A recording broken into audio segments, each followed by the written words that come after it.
Chris Knight is here. Councilman, this is Chris Knight, Director of Building and Safety. The purpose of this bill is basically a housekeeping measure. Coming into building and safety, the common practice is for construction-related projects dealing with home construction or construction activities related to commercial construction. During the summer months, contractors would ask for what we call an early work start permit that falls under this section of the city's codes. In the codes, it specifies that the Director of Planning was the person issuing those permissions, and when in practice and in reality, those are issued by the building official or the Director of Building and Safety. So all we've asked is that the ordinance be amended to identify the proper individual. I don't know if it's even proper, but the person who has traditionally over the past years provided those early work start approvals. So that's what this is just to identify our practices as they are today. And as far as the appropriate individual, that will be the Director of Building and Safety? Yes, sir. The other thing is for street construction in the city's right-of-way, since the building official does not control that's done under the Public Works Department and the city's traffic engineer. For those early start permissions, you would go to the city traffic engineer. Okay, and the question I have for you tonight is as far as the hours of 6 p.m. to 7 a.m. Why would those hours selected? I have no idea, Councilman, because those hours are what traditionally, it's actually just a 1 hour extension of the day, because during the normal course of time, it's 7 o'clock in the morning until 7 p.m. And all it does is extend your workday 1 hour more to 6 o'clock. Typically that's done in the summer months because of the heat issue. And contractors like to start an hour earlier in the summer to beat the heat. Okay. Mr. Chairman? Yes, sir. But if you're looking at the bill, as you notice on page 3, line 5, I guess you're looking at the performance of the work between 6 and 7. That's new language? Yes, sir. Yeah, I'd like an explanation on that too, because you've got residential problems. This is new language. Is it actually new language? It looks like new, but I'm not familiar with the bill drafting technique here. Councilman Barlow, this is Balsteed. The hours are the same. There's some reconfiguration of the language between the brackets, but as you'll see in the brackets and in the following language, the hours are still the same, 6 p.m. and 7 a.m. Those are the traditionally recognized quiet hours. These hours were chosen many years ago. It's always been there. There was some discussion about changing those hours because of certain circumstances that exist in certain residential areas, and it was decided to go ahead with this cleanup first, because to do that to change the hours, we would need to do business impact solicitation and contact contracting companies and others who do work, and so this retains the hours as they stand in order to move the housekeeping item along. Now, when you mentioned retain the hours, are we not going to change the hours here, being that it's underlined? Was it 7 p.m. before? Well, if you look between the brackets, it was still 6 p.m. and 7 a.m. We just changed a lot of the language, but as to the hours, they remain the same. Okay. Okay. Mr. Chairman, may I ask a question? Yes, sir. If we change the authority for changes to the other official, do we have immediate response if we have neighborhood complaints? If, for example, construction in the beginning might not have been foreseen to have caused a noise problem for a neighborhood, but as construction ensues, complaints come in, will there be any additional roadblock to us getting this quieted down, hours change and so on? Because, once a contract's written and there's penalties and so on, how do we know we're not getting in a bit of a bind here with our neighbors? Councilman, Chris Knight again. That's exactly what caused this change, is because we were issuing, we still are, we issue early work start approvals, and when we start getting complaints and we get pushback, and you looked at the specific language, and that was done through the building department, and we are very responsive. We actually have levied fines on contractors who don't abide by those early work start hours, and if they start even earlier during the year when it's not summer months, or they do not have an early work start approval.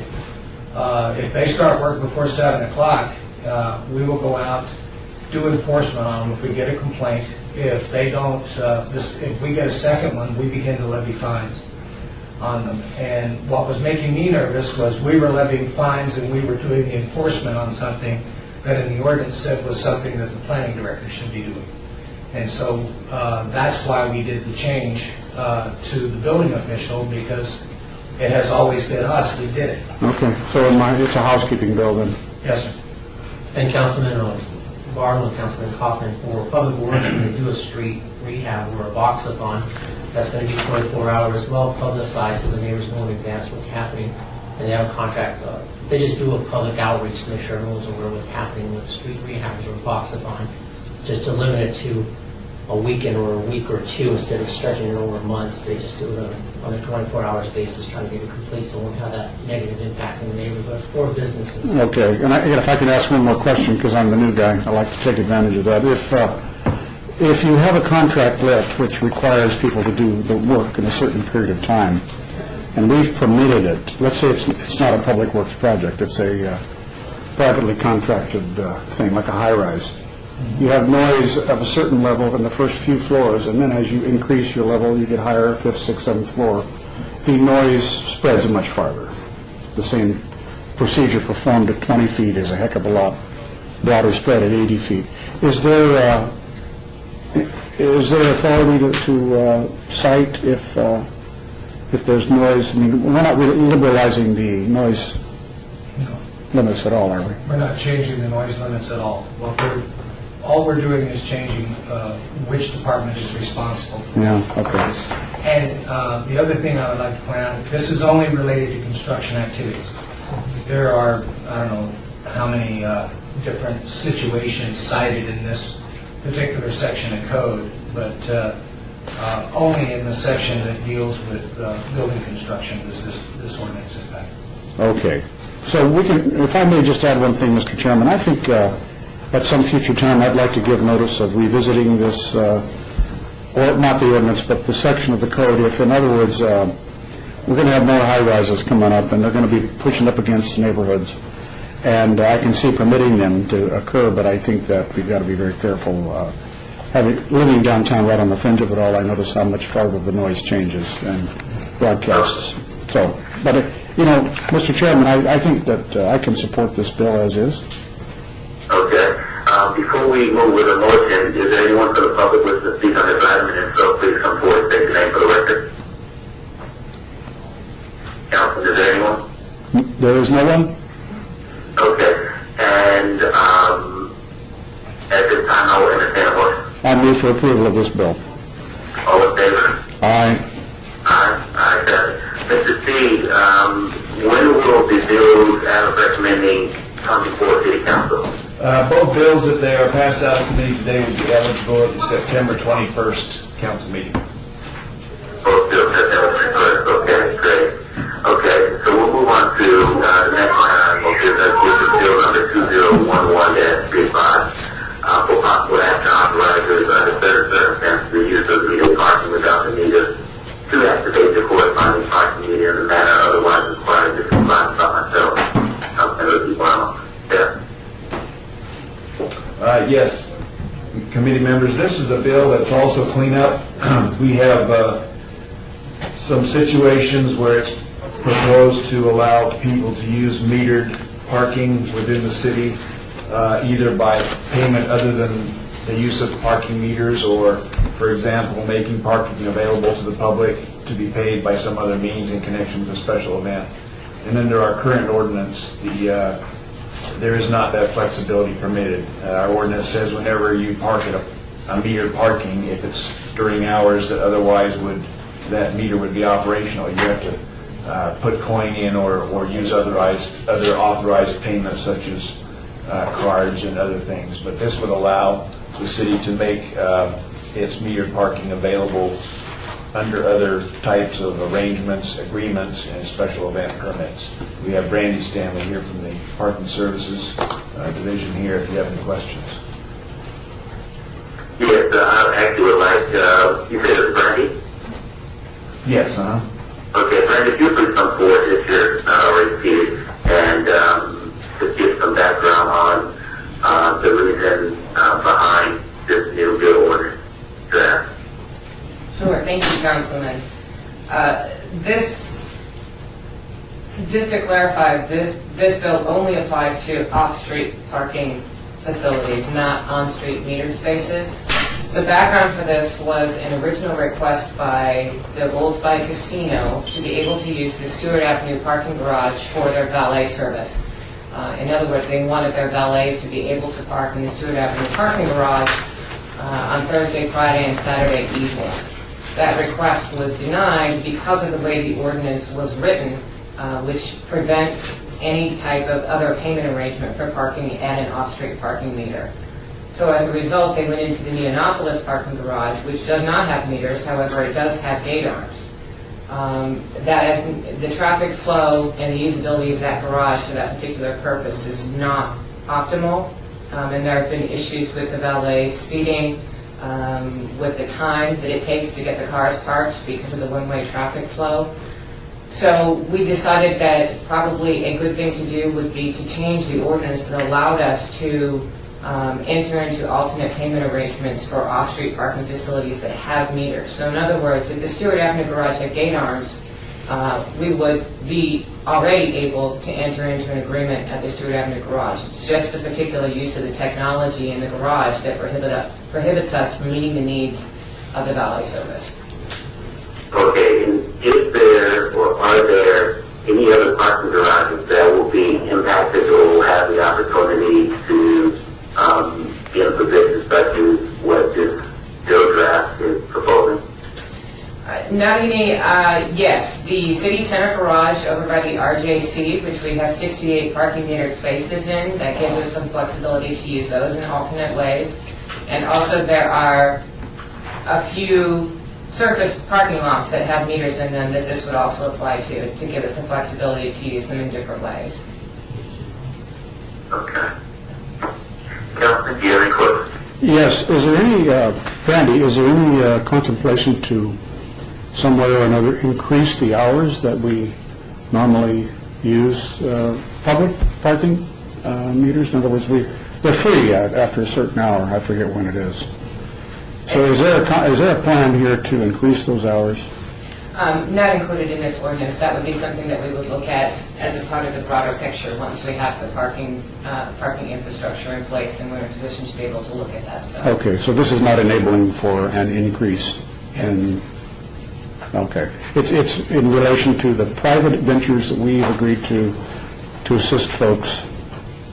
Will it increase our revenue? In this particular case, no, because they are already paying us for the use of Neonopolis. However, if there were any other opportunities that came up to use the Stewart Avenue garage or other metered parking, then that would be an increase in revenues because right now we can't allow it. Okay. All right, thank you. Mr. Chair, that was my question. Okay, thank you, Councilman. And Brandy, will the Goldsby continue to utilize the Neonopolis parking garage? Will they use both, or will they transition and only use now the city parking garage? They would transition. They don't, again, as I said, Neonopolis does not work for that type of operation, so they would transfer the contract in its entirety over to the Stewart Avenue garage. Okay. Okay. Is there anyone from the public wishing to speak on this item? So please come forward and state your name for the record. Is there anyone, Councilman? Mr. Chair, no one is in the room to do that. Okay. So with that, I'll entertain a motion at this time. I move to pass. All in favor? Aye. Aye. Aye, have it. Okay, thank you. And at this time, we'll move citizen participation. If there's anyone from the public wishing to speak on any subject matter, please come forward and state your name for the record. Is there anyone from the public, Councilman? There is no one here to comment. Okay, so with that being said, I'll entertain a motion. I move to adjourn, Mr. Chairman. All in favor? Aye. I got it. Thank you so very much. And I'll see you all shortly. Goodbye. Bye-bye. I'm just testing something because the way that this is working on Windows 7 is that it's not putting. Testing something because Oh, I don't need to talk. the way that this is working on Windows 7 is It's putting. Bless you. Bless you. It's putting the agenda file and the WMV file in another folder, not in Minutes Plus. Why? It's a copy of Minutes Plus, but it's not Minutes Plus. It's putting it under, that's what I was spending a lot of time this morning trying to figure out, where the heck is this file going? Why is it doing that? I don't know. That's what I sent my findings to Chris Painter. And you know the way that we did this, remember when we first started, we told him that we want to always have a backup just in case something goes wrong. So once you upload the WMV file, it moves a copy to this thing called Media Files on Minutes Plus. So I'm trying to figure out if I upload it with this scenario where the folder is not Minutes Plus, what's going to happen? Yeah, is it going to take it from that other folder and delete it, and then you got nothing? Right, that's what I'm going to try to test out Holy now. crap, yeah. I don't know why it's doing that.